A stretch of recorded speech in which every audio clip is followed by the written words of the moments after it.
And ladies and gentlemen, this is the Yestergays. Yay! It is just me, Blakely, this week, and our special guest, Diarra Kilpatrick of Diarra from Detroit, my new favorite show. Yay! I have to be honest, literally, I had just somehow on Roku, and this is the weirdest part of it, like seen it, heard it was brilliant, read some of the reviews, and started. I was like an episode and a half in, and then our booking team was like, "Do you want her to come in?" I was like, "Yep, book it, let's do it," because I just want to talk to you about it, because I just think it's a kind of writing.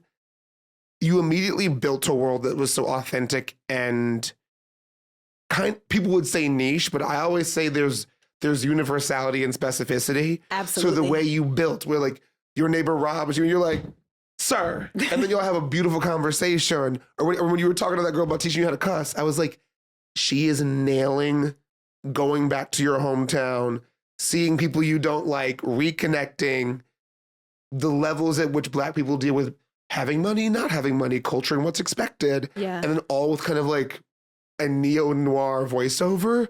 I was like, she is I and I am her. This is meant for me. So yes, I just would like to hear about how you wrote it. But I will say, you are I and I are you. we are her. Yes, we talked about that. We are her, because everything, I've seen you online too, and I'm like, yes, oh my God, thank you for saying the quiet part extremely fucking loud. You do it every time, and it's like the best cross-section of like messy and intelligent and snarky and so fucking smart. And I'm just like, who is this man and what is in his brain? And I love it, and are we one? Well, truly. Well, thank you. Well, one, I always say like, somebody's gotta say the quiet part loud, because they're betting on us staying quiet, which behooves none of us as Black people or women or queer people in general. Yes. And I get it too, because I got it this week. Where somebody was telling me don't speak on Black men. I said, I will literally speak on whatever in the fuck I want to speak on.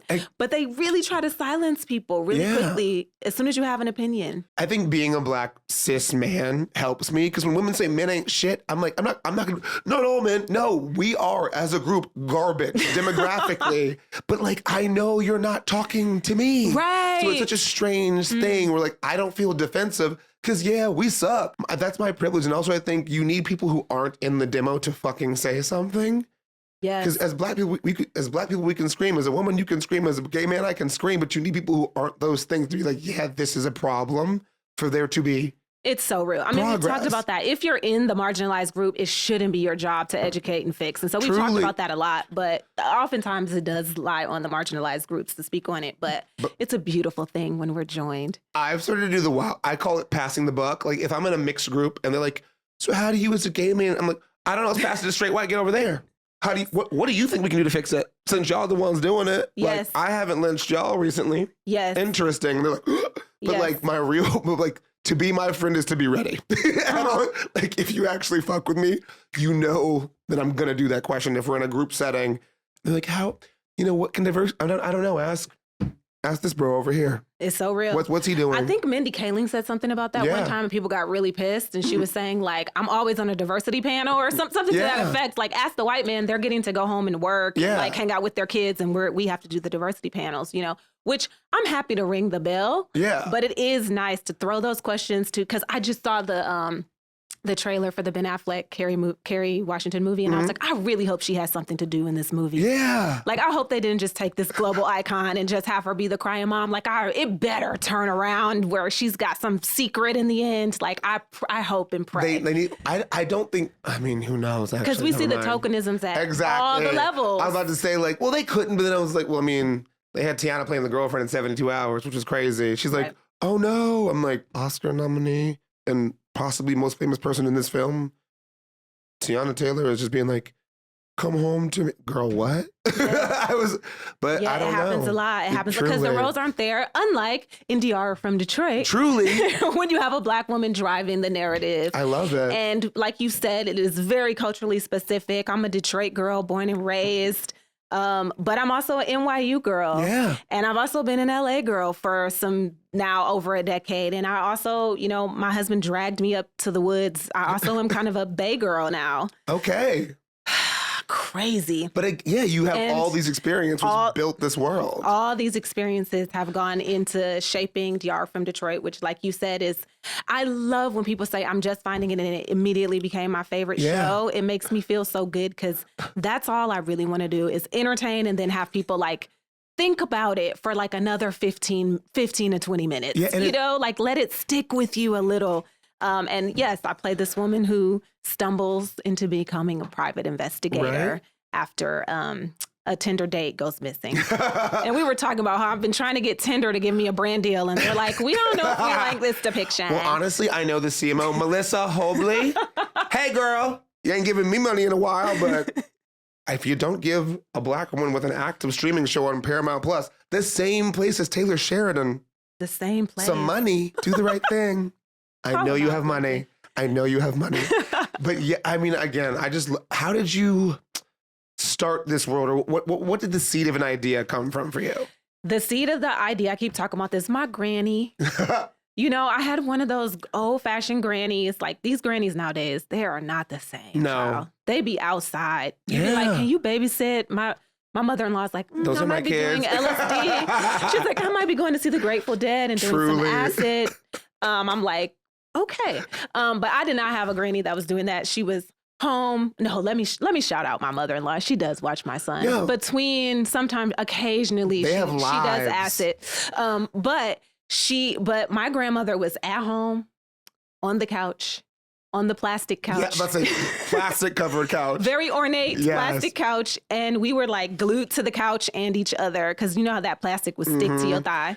Oh, and God, that's a sense memory. Yes. And she had on a house dress. Like, she was so old fashioned. She called her refrigerator Refrigidaire, no matter what brand it was. Mine called it an ice box. Yeah. I was like, were you a slave? Because you were in the That's the same with my granny. Mississippi. So yeah, Sturgis, Mississippi. Yeah. We used to get our water from a water hole, from a well. And you know me being lower school bougie, I was like, what is this? Yeah. My granny was from Clinton, South Carolina. They had all come up from Clinton, South Carolina. So actually, she was the first child born in Detroit. Actually. Oh, wow. But so she used to watch Murder, She Wrote, Matlock, Perry Mason, all the things. And then she also watched her stories, Young and the Restless, Bold and the Beautiful. You knew she couldn't be outside because she had to be home at 12:30 you couldn't every ask day. questions. Victor and them, oh my God. So really this show is kind of a baby made from both of those genres. It's kind of like a private eye show, like a hard-boiled noir story mixed with romance and love and pretty people and pretty clothes. Like, all that stuff is just as important to me. Truly. I saw you said it was Sex and the City meets Chinatown, and I was like, I would have never said, I was like, immediately rings true. Immediately rings true. I think everybody in the show is complex, and everybody in the show has something to do, and there's also layers to the way every single person that shows up is written, which I think is such a rarity. Yeah, well, I'm an actor. I'm an actor, so I love giving actors the gift of a character that either, they've played this kind of character before, but it hasn't quite had the depth, or they had, like Brian Terrell Clark, who plays T, he's just like, he's queer, and he's like, I never got to play a character that's so me. Yeah. That doesn't like leave behind my blackness, doesn't leave behind my Baltimore hood, doesn't leave any of it behind. I get to bring it all with me.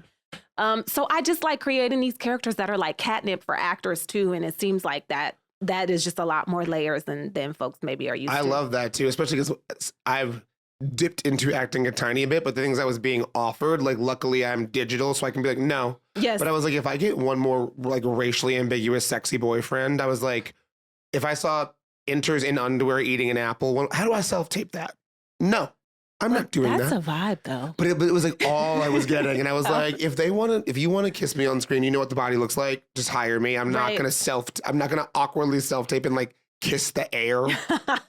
That is the hardest part of an audition, is when you're trying to pretend make out with no one. Yeah. Yeah. I was like, guys, there's a sex act in all my self-tapes and no one to do this with. Well, you have to do it with the eyes. That's what she said. You have to kiss with the eyes. That's what you have to fuck with the eyes. This is where great acting comes from. Oh, that is literally what the acting coach told me. I was like, what? I called her in. It's a very crazy story that I got an audition, and then Ryan Reynolds lent me his acting coach, and because I was like, I don't know what I'm doing. You act. Where did you get Ryan Reynolds from, though?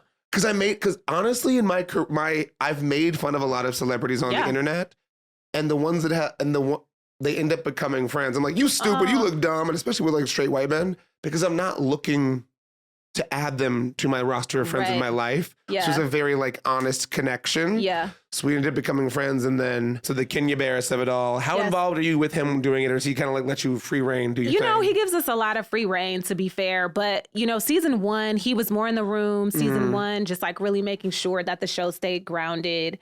Kenya is great. He really called me and was like, I'm going to BET. I'm doing this new venture where we want to make premium content over there. And everybody had the best of intentions. I think with the merger, like our show was really the only one that they made under that kind of venture. But yeah, he had been a fan of my writing and I had been a fan of his writing. And so it was kind of like a great partnership in that way. I love that. And do you have any, and you have a plethora of fans too, again, like Felicia Rashad, Morris Chestnut, who are both in the show. Yeah. Oscar nominee Coleman Domingo being like, possibly winning, because that Joe Jackson was diabolical. Diabolical. Wasn't it like, Coleman, where is that coming from inside you? Because he's so kind on like a cellular level. It was terrifying. Right? Like he was just, his presence was so menacing at every point. Even though like as Black people, we know what happens with Michael Jackson. I was just like, is he gonna kill him? like he's sitting next to him, like the physical or emotional threat. Yeah, you felt it on a cellular level, which is truly for him a transformation. It was so good, and it was like almost like I could smell his Jerry curl juice. I was like, why do I smell Jerry curl juice? Like it was so visceral, his presence. You're so right. He was good. Like an uncle that like he smells like Paco Rabanne, and he's gonna be drunk, and he's gonna have the Crown Royal bag full of pennies that he might throw at your head, and like to stay the fuck away from him, and maybe he has Vietnam trauma, but. You stay away. And all of it was in there too. Yeah. All of it was in there. It was like when he said like, you want to end up like me? Like you also knew that they're deep down. Yes, it got corrupted in there, but deep down he really did want a better life for his kids than he had, you know? We're all busy these days. You have work, you have travel, you have chores. Maybe you even have kids that you're yelling at all day, which is why I recently lost my voice. Guess what? Your body doesn't care if you're busy. It still needs good food. That's why our friends at Factor make chef-crafted, dietitian designed, ready-to-eat meals so you don't have to choose between real food and convenience. I love Factor because I am out and about all day, and when I come home, the last thing I want to do is portion out and cook meals. It's one and done. I am single and ready to mingle without having to clean up the whole kitchen, so it's another level of convenience. My particular favorites are the salmon and the turkey meatballs from the latest menu. Every Factor meal is designed around what supports a healthier lifestyle. Factor meals are ready in 2 minutes and require no prep and no cleanup. And again, I hate cleaning a kitchen. Every week, you'll find over 100 nutrient-dense menu items to choose from, and they have new options like salmon burgers, shredded pork, and collard greens. Now, for you whites, those are things Black people eat. Plus add-ons you'll crave, like pumpkin-flavored cheesecakes and protein shakes. And 97% of users agree that Factor meals help them live a healthier life. So let's eat real and head to factormeals.com/yestergays, 50 off. That's 50OFF, and use the code yestergays, 50 off to get 50% off and one free breakfast item per box for 1 year while supplies last through October 31st, 2026. That's Halloween, y'all. Yes, that's code yestergays, 50 off at factormeals.com. Yestergays, 50OFF. at factormeals.com. See the website for more details, but I've already given you a grip of details. If you need more details, go to the damn website, factormeals.com. I feel like it's so hard for Black men who aren't taught to be therapized. Or even with my dad, I'll be like, I remember we were talking and he was getting mad and I was like, this conversation is not emotionally valid. I said, it's like, it does not, I said something crazy, therapized. He got so, I was correct, but he got so mad in the moment because I was like, it's not advantageous for me to emotionally engage in this because you're not listening. And he was like, nigga, what? like went off. But then like 2 days later, he was like, you're right. That was fair. Oh, so like, I love that. It's like growth, I think, for him. I mean, I'm the I think I might be the only son of my generation with the last name, and I'm like the gay one. But like he's never had a problem with anything like super loving. But I think having your oldest only son be a highly therapized gay for a black man born in the 50s, is a lot. So I give Steve a lot of credit because baby, I don't play games because I'm just like I have to show what you said that immediately, or else there's nothing to do. You know, that's funny. You know what's funny is like with my dad, I just have accepted where he is. Oh, yeah. And my dad was born in the 40s. Ooh. My dad, you said, were you a slave? I say that to my dad all the time, especially when I see his feet. I'll be like, Daddy, what is going on here? Seriously. Oh, you have to let them be. And so I've tried with certain things like with emotional intelligence stuff, and he's just like not having it. So I'm just like, I love him so much. You know, he's given me like his sense of humor I have almost exactly. And so many gifts he's given me, long legs and, you know, just to enjoy life, all those things that he's taught me. But I do not try anymore to do this therapy speak with him. I try that. But then for my parents, it's the diet. It's like, I don't know. You know what I mean? I remember I was home for Christmas once and I was like finding candy bars hidden. And I was like, this is your house. Who are you hiding these from? I was like, there's the levels to what's happening here. And then like there was my mom's, I think 60th birthday. She loves to go to this steakhouse. We went to the steakhouse, got a cake.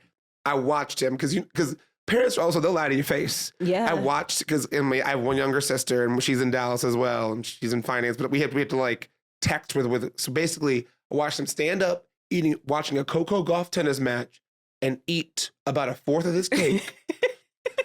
And then I texted him, what are you doing? You ate? He goes, that wasn't me. And I said, guess what? Oh, he shaggied you. I got video. I said on the group chat. I said, we have a Thornton family group chat. He did get very mad for the video, but I was like, you lie. It wasn't me. But baby, you lie. You lie to my face. Carrie Foe. You know I love it when you lie to my face. That's hilarious. My dad is the exact same way. If my dad were still in Dallas, I'd be like, they should just meet up and have a pie eating contest. Truly. Because my daddy was eating Patti LaBelle pies. Every day for breakfast. It's Patty's pie. Every day. And he was eating a Patty pie for breakfast and then a different key lime pie at dinner. And I was like, sir, I don't know how you're alive. We should connect them. My dad literally, because he's a great cook. He is the cook in my family. My mom burned down our kitchen when I was 10. But he can do like, it's like a gooey butter cake from his grandma in Mississippi. Like, he'll be like, oh, I'm going to make all these desserts. I go, hey, baby, no one's here. There's 4 people. There's 2 people that live here. And 2 of us aren't eating all that. That's black people. But that's how I grew up. Like, if you went over somebody's black's house, there should be 2 cakes on the counter. Like 3 pies, 2 cakes, pound cakes. Yes, there should be a homemade icing, pound cake. You know. But actually, I had to get Patti LaBelle herself to make a video for my dad. Oh my God. I was like, Patty, he's eating the pies for breakfast. Like, you have to intervene now. This is on you. And she was so sweet. I'm obsessed with her. And she made a video. She was like, baby, you cannot have my pies for breakfast. And I sent it to him. And you know what he said? You and Patty are nuts. so yeah, you know, we just pray for him and we just try. I was like, or I got the Pernuvo body scan because we got. Oh, I want to do it. I got it for this, and I was like, hey guys, like I might make an extra video because there's one in Dallas. I want everybody to go in and get it because you know, black parents and the doctor. I was like, we need to know what's happening. And I'm like, I have a feeling you might be getting the diabetes, and I'm not playing with you. But did they say you're fine? Mine said I'm fine. I have the full official go over with the doctor tomorrow at 7 a.m. But you just did it. I just did it, but it was fun. But it was I had to redo it because they put you in it, and anything that hums makes me sleep, and they have like a breathing thing for you to do. And also, I was watching a comedy on Netflix, and I kept giggling, and my stomach was shaking, and it was fucking up the breathing thing. Oh, so wow. they like take me back out because it was funny, but it was good. It was an hour and 10 minutes. You watch a podcast or do something else, and then you learn what's wrong with you, which is very American right now. Yeah, it's something I would like to do. It's also scary. You know, I've had some friends who've gotten up out of here really young. And it's just like if they had just known they had a blood clot or... Exactly. You know, so yeah, I think I would like to do it. Because some things said like moderate or whatever. And I was like, oh, and then the person called me. She's like, it's nothing urgent. She's like, nothing in your scan requires immediate medical attention. We'll just go over it with you. I was like, okay, but when you got like yellow...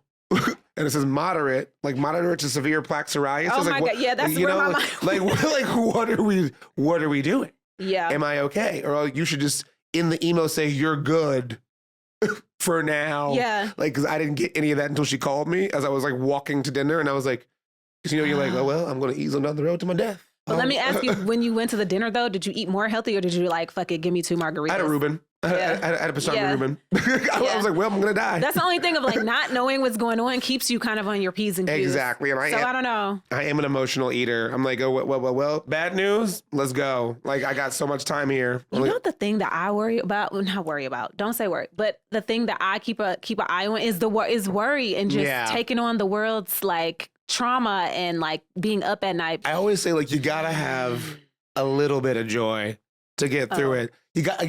That's why again I love your show. I was about to say that's what we're trying to do. Yeah. I'm like, you black people really get to be whimsical and like we're whimsical ass bitches. We're just also oppressed, but not everything about us needs to be oppression. Yeah, we have inside jokes. We're funny. Yeah, we're even like on every level of entertainment, and that's why it's so great for me to see this show. Again, it's like either it's like we're fighting to get out with basketball or drugs, or we're like the bougie bitch from Gossip Girl who's like not really about the blackness, and it's always, you know, Paula Patton, Halle Berry. You said that paper bag thing too. I was like, she's hitting all the things. I was just reading your quotes. Like, I'm darker than a paper bag and over 35, which made me think of Sinbad when there was that paper bag test in that episode.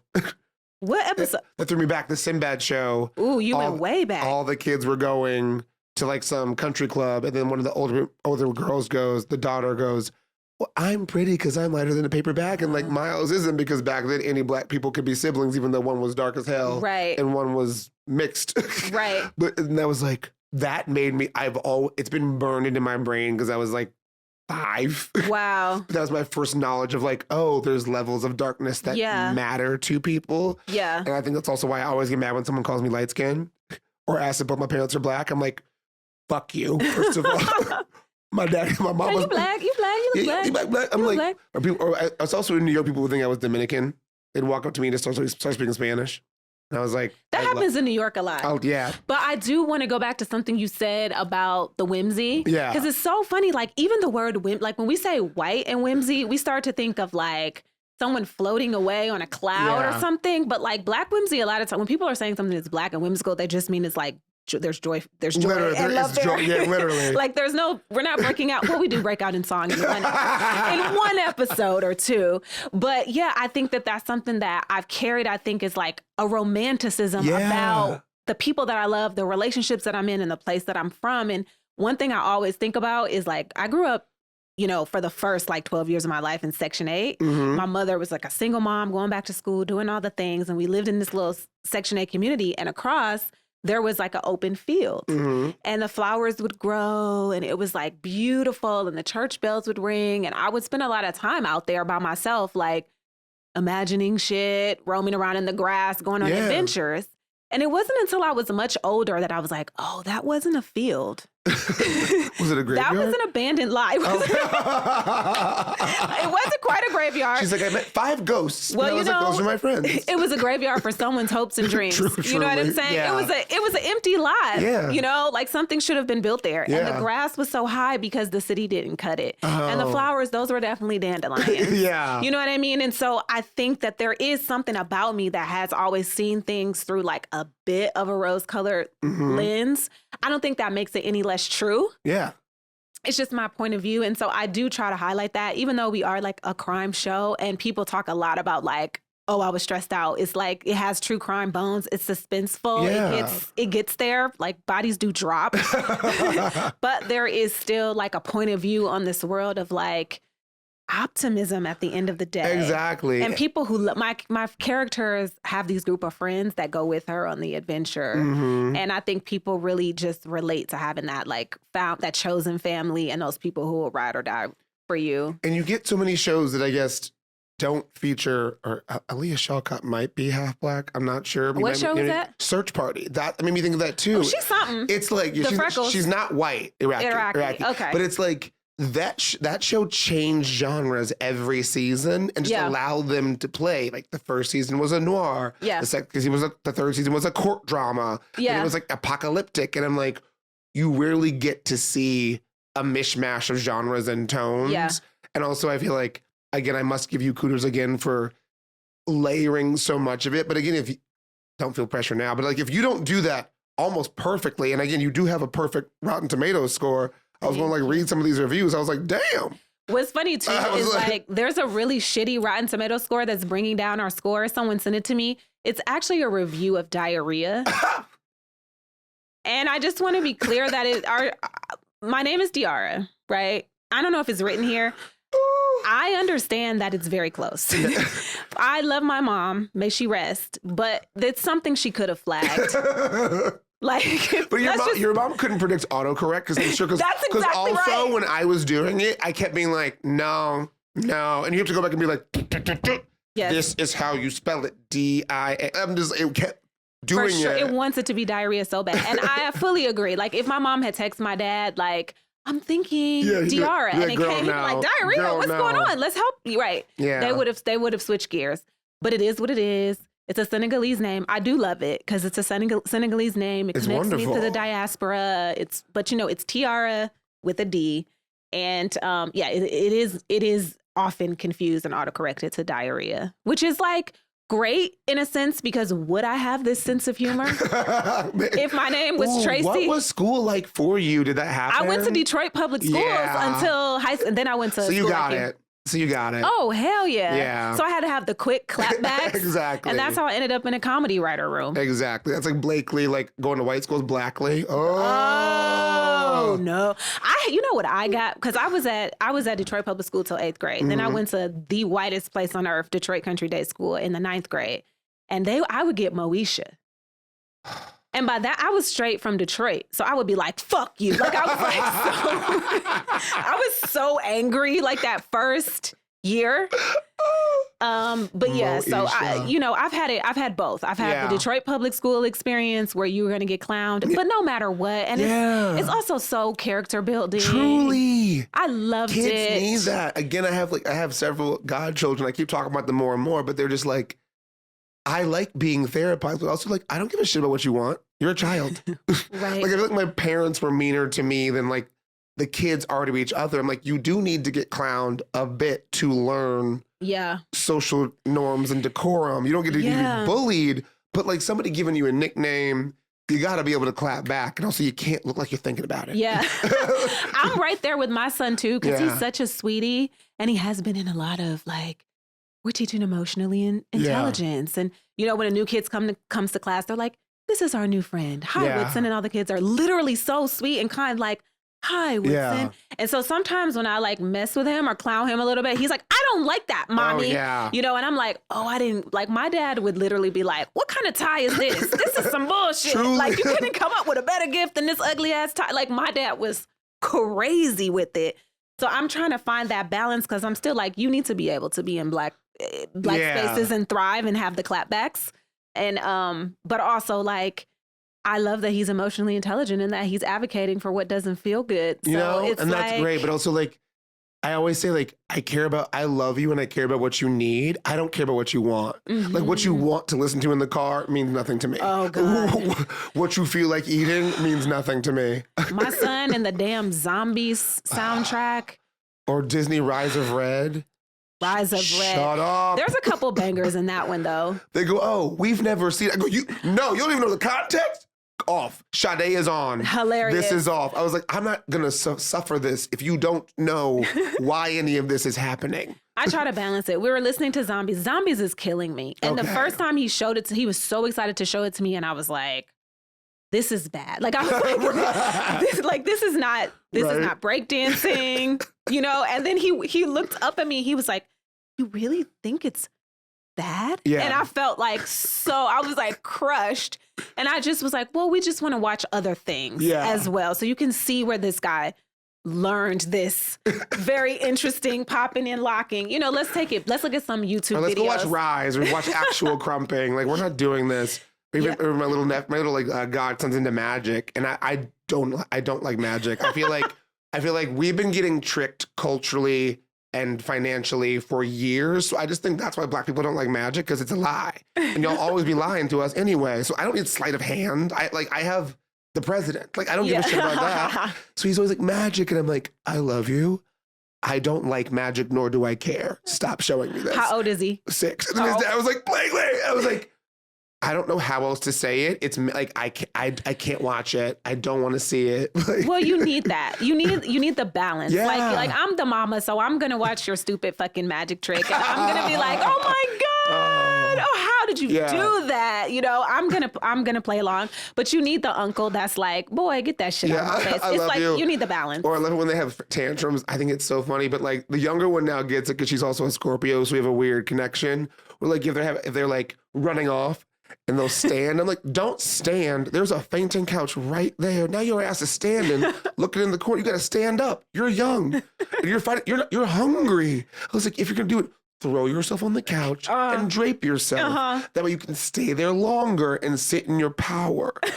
And her mom was like, she does that now because of you, and she can react to us longer. Oh, I love that. And I was like, well, she's learning. Yes. Okay. We know she learns. All right. I love that. You know, she was just like, now she just drapes. I'm like, you don't stand in the corner like that's a punishment. We used to sit kids and make them look at the corner as a don't punish yourself. Right. Bring some drama. You had a full shades. Just drape yourself. Yes. Faint a little bit, you know, and then wait a couple minutes and look back. Don't like stay in the corner. Teacher. What are we doing? Teach the children while they're young. You know, like Whitney Houston said, the children are our future, and they need to know how to tantrum, how to fight, how to play tennis occasionally, you know, things like the things. Yeah, the kids need all the skills. Truly. Yeah, for sure. Oh, wait, so I have a question. So given that we're going to give, you know, Diarra from Detroit 4 seasons, 5 seasons of the film, like the average Paramount, like you would a Taylor Sheridan show. Well, y'all better watch this shit. You better watch this shit.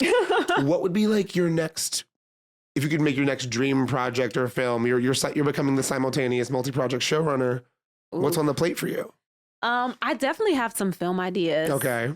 I'm also one of those like weird, quiet manifestors that don't like to talk too much about the things that are in the pot. Okay. But there's a couple things, you know, I do like the idea of features like beginning, middle, end. Yeah. It's done. Like you're saying, we're not waiting to hear, oh, we picked up again. Is the story, whatever, just like tell the story and move on. But I do have a couple, one in the kind of social rom-com space. Okay. You know, it's a rom-com, but it's taken on a pretty intense social issue. And that's my favorite thing, is to like butt two things against each other that people might think shouldn't be together, but they are. And then there's some other projects that I'm working on. My husband is one of the producers, is executive producer on the show too, runs the show. And so we have some things that we would like to make together more. And you shoot it in New Jersey? We shot the first season in New Jersey. Okay. And we shot the second season in Atlanta. Okay. Will we ever make it to Detroit? I freaking hope so. Come on, Paramount. We've been trying. Listen, they don't have a tax incentive anymore. They used to have a film tax incentive, and there were a lot of things shot there. And then there was some miseducation amongst the voters, and they were like, you're giving Hollywood a handout. That was like that was the commercial, that was the line. And so they voted against it. And now they're all on my page and in my DMs, like, why y'all don't shoot in Detroit? I'm it's like, because it costs more money. Stupid. Voting literally. Voting matters. Every election, there's something on there, and it's going to fucking matter. Yeah. It's going to affect. That's why it's on the ballot, guys. It's going to affect your bottom line. And so, so that's why all the production in Detroit and in Michigan has dried up. And so we're really hoping to get the tax incentive because, you know, it doesn't look like it. And somebody even said, ooh, the budget went up on season 2. No, the budget went down, but we work with it. But we just couldn't produce this show in Michigan without the tax incentive. So Georgia has been our surrogate Detroit. I've also been to Detroit 1 or 2 times. My friend had a wedding there and had it at the Ford Auto Museum. And I like to just explore a city when I'm there. So I feel like this was 2017, 18 maybe. Yeah. But it felt like it was having a renaissance and some newness, and there were things coming in. The Chinola Hotel was there. Yeah, it's beautiful. I loved that company. I love the idea of teaching Black people traditional Swiss watchmaking. Like, come on, that's I was like, let's go. Like, I was into it, and then I was like, I haven't been back since. But I had a friend have a wedding there, have a reason. I was like, I might just go. Actually, the downtown is all the way. Yeah. Is all the way on and popping. It's a great place to spend a weekend. You know, if you want to visit the Motown Museum and eat bring your foodie mom. You talked about her before we got in here. Janice loves a new taco. Yeah. In dangerous areas. almost getting killed. We're going to pray for you, Janice. Truly. But yeah. Make better choices. But yes, Detroit. Don't you love it when you're a child and you get to that point where you're telling your parent, I need you to make smarter choices. Right? You've won at life when you get to that point. And so have they, really, because now we're protecting you. You've raised us right now. We're like, I'm trying to keep you on this planet for another 30 years. Yeah, because I love you. I love you. Oh, and this is what I want you to talk about. The fashion. Oh, okay. You always have opinions about fashion. I do. I know you're still working your way through season 1. So you haven't even gotten to summer where everybody gets naked. Yes.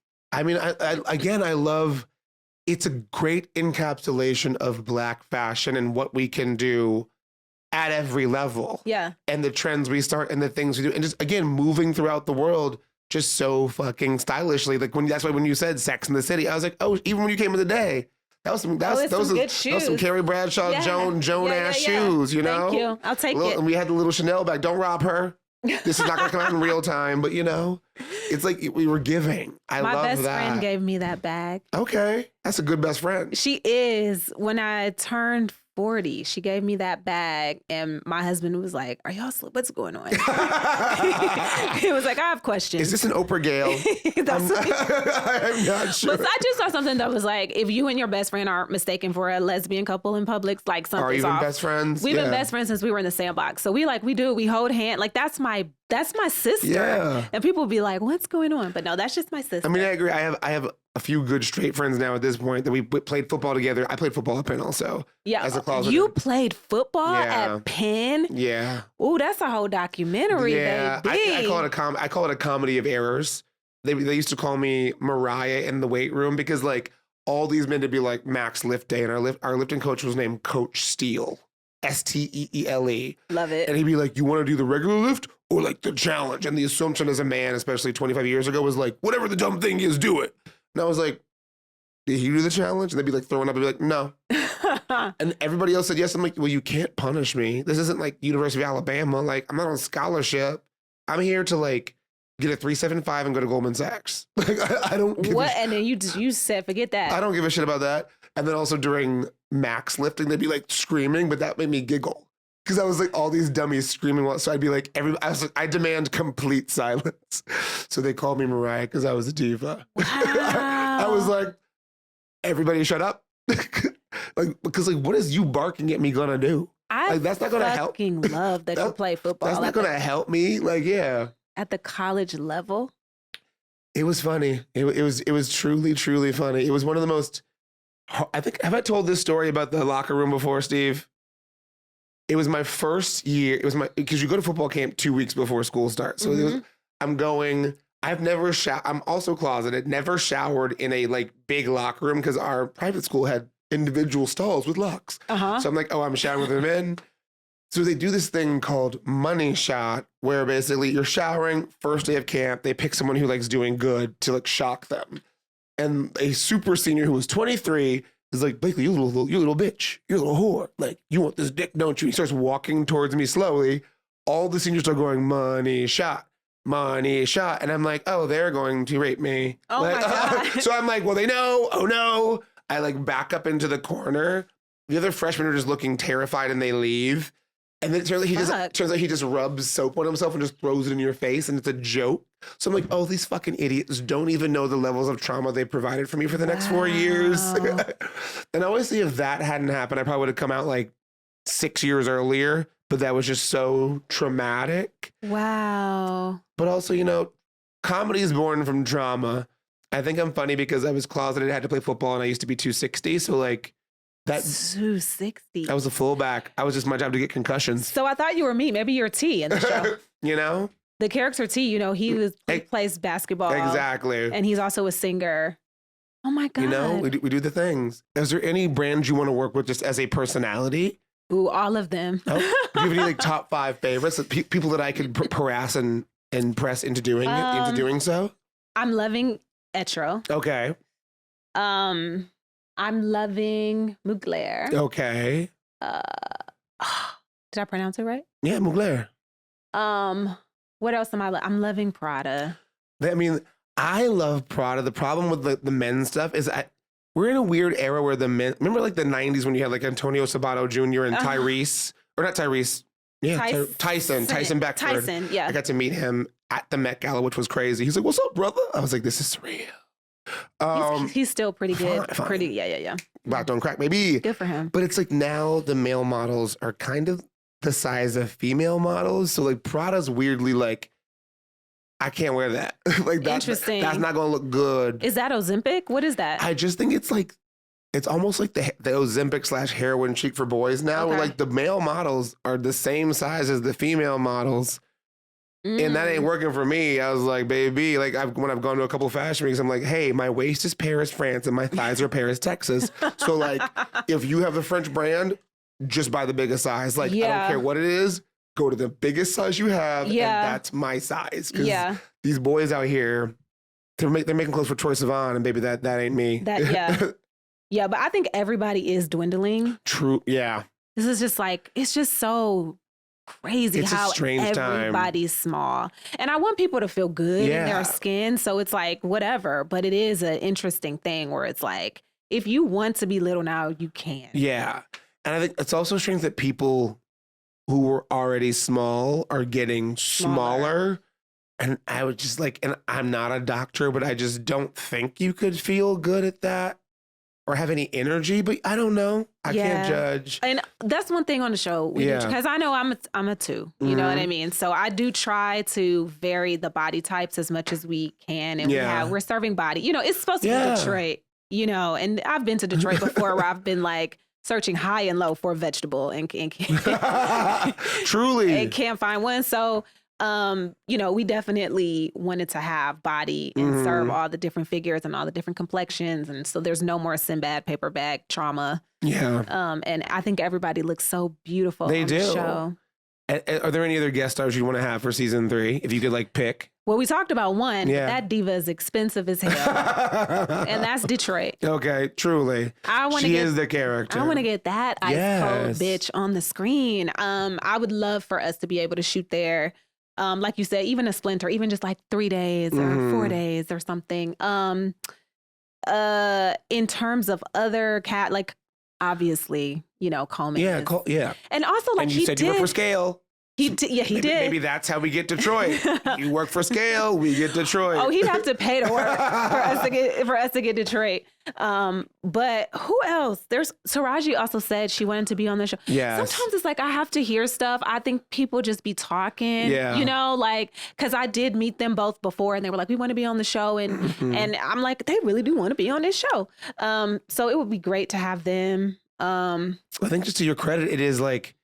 We all want to get paid, but also like when you're an actor and you've been in this business for 20, sometimes 30 years, and you're like, oh, these are nuanced, layered, funny, fucking stylish people, whimsical people in a fucking black ass community. Like, yeah, I want to do it. You know what I mean? Like, God bless, I can get all the money in the world, but like you can only play an aggrieved woman or a mad sister or someone who gets shot in the, or the new one, the wise therapist to some stupid white man. Yes. So many times. The judge. Yes. The sassy friend, like all the things, you know, it's true.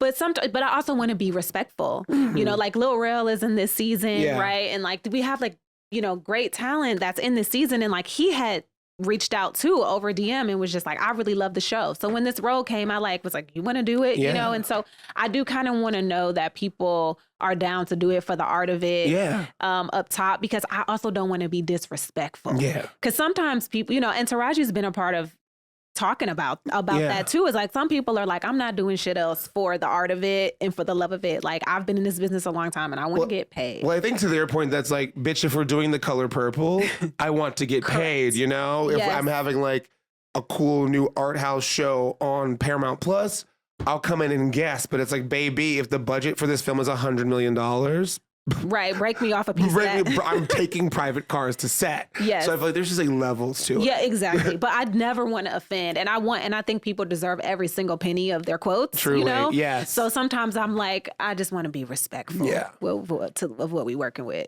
you know? Well, I love that. I mean, he's giving me the time signal, but I mean, this has been a fucking amazing conversation. So, I could talk to you forever. We could do that. We can keep going. Well, I want to keep going a little bit, but I'm just like, even like the brands too. Like, have brands integrated with you in the show, or is that your costume designer? Because I also picture, when I think of you guys and your costume design, I also think a lot of like Schitt's Creek. Oh, Because like the way like initially I'm imagining they didn't have a lot to pull from, but like the people involved were so fashionable to begin with that you got the feeling and texture of that world immediately. yeah. We've had really amazing costume designers, Paige, Anitra, Dominique, and they just worked with, you know, some of their relationships and then just kind of piecing the show together. Like some of them are really high end pieces. Some of them are Fashion Nova specials, you know? And so just kind of mixing it together to create the look. My character was married to Morris Chestnut, who was this like, who was a rich lawyer in the city, a partner in this like really, prestigious firm. So we say, oh, she has a little bit of money to play with, even though they're divorcing. But like we would laugh. There's a episode where I'm going to my friend to be like, I don't have no money and I'm going to have to sell my ring and I need help and can I borrow money? And I'm wearing like a Burberry trench, like, you know, my outfit and I have like these great shoes and stuff. So, you know, we play a little bit with the reality. I think that's kind of the euphoria effect. Like, you know, can't nobody afford all of this shit, but we're doing it. Well, I always think about that when I was thinking about like Diarra, like even like again Joan from Girlfriends. I was like, in college, I'll be watching and I'd be like, wait, she's not a partner, but she carries a Birkin to work and she owns in Hancock Park and she's bitching that she's 32 and doesn't like. How did she get the down payment for the house in Hancock Park? And that bag is $6,000. Yeah. And then at a certain point, she's like, I don't like, bitch, sell your bag. Yeah. Or she would like buy two of things. And as a little gay boy, I'm like, I know how much that is. Like, do you make $1 million? Like, how much does a lawyer make? Well, it's true. And I believe in balance, you know? So like we hit some like really serious themes. Like my character is going around solving crimes in the city, you know, and a lot of times these are cases that the police forgot about or don't care about or railroading someone in jail or whatever. So we have that social aspect of the show. I also want the escapist aspect of the show. And sometimes I'm guilty of like rewatching Sex and the City just because I'm like, I want to see the clothes go by. You know, I want to see how they put those clothes together, and it's just like different layers of the show. I just want to keep seeing more seasons of it, and I'm going to keep advocating for it, and I'm going to keep being mean to people, especially Paramount. Paramount's crazy right now, but you know, we're doing it. We'll watch it, and you have a very like broad audience. You know, I think we were talking about like the show's doing really, really well with Black people, and it's like very interesting. Like white people, it's okay. Like you could tap in. I wonder if it's because we originated at BET, like. Black white people don't think they can tap in, or even some Black people think they can't tap in. But it's like, yeah, it's safe over here. You can watch it. Exactly. It's on Paramount Plus, guys. I mean, there's 17 Dutton Ranch shows. Like they're running, you know, parallel paths. Well, not actually parallel, but you know, they're all in America, I guess. I think it is sort of. It could be like the lighter sister cousin of Lioness, because Lioness is so good, but it's so heavy, and I feel like you do need something to watch after it. Truly, that still has the stakes, and there is some complicated plotting, but it's not tense. It's fun. Lioness is like watching Sicario, but like over 10 hours, and I don't need that. Like I love Nicole Kidman, I love Zoe Saldana, but I'm like, that's my living in America is Lioness. Because you feel like they do such a good job. Like you feel like you're like, oh shit, I'm at war actually. Yeah. So it is nice tension relief after. I mean, our show is still pretty suspenseful. It gets there. But it's like if you ever laugh. But it's also jokes. Yeah. We got jokes. Exactly. Yeah. Paramount Plus, we got jokes. Like that, I wish they still did. You know how it used to be like everybody from NBC or everybody from like UPN would like at the beginning of the season there'd be like cross promotions of like dancing around a thing. The CW, you see like Buffy the Vampire Slayer with Dawson or like the TJF people. I need that from Paramount. Okay, who do you want? Who do you want in this dancing? You, me, Nicole Kidman. Michelle Pfeiffer. Michelle, yes. And then like Zoe, and then like Taylor Sheridan or some shit. Taylor Sheridan's not coming Paramount, but y'all gotta make him. It'll be like Paramount Plus, women in this motherfucker. And you know who I would add is just like Cartman. Like they would have to add Cartman and somebody from Star Trek. Exactly. Somebody from Star Trek. Or just like single words like sadness, suspense, crimes, thrilling, cowboy hats. Yeah. Lip filler occasionally, like just like that, and then like Paramount Plus. Yeah. Like, they need to go back to doing those. You know what? I will send an email. Yeah, or like The More You Know. Like that was NBC, and they'd always say something. That's a good Diarra from Detroit parody. Like, Black people, we solve crimes, we laugh. Sometimes you show on BET Plus. Sometimes you have a great show that has Rotten Tomatoes. White people, it's okay.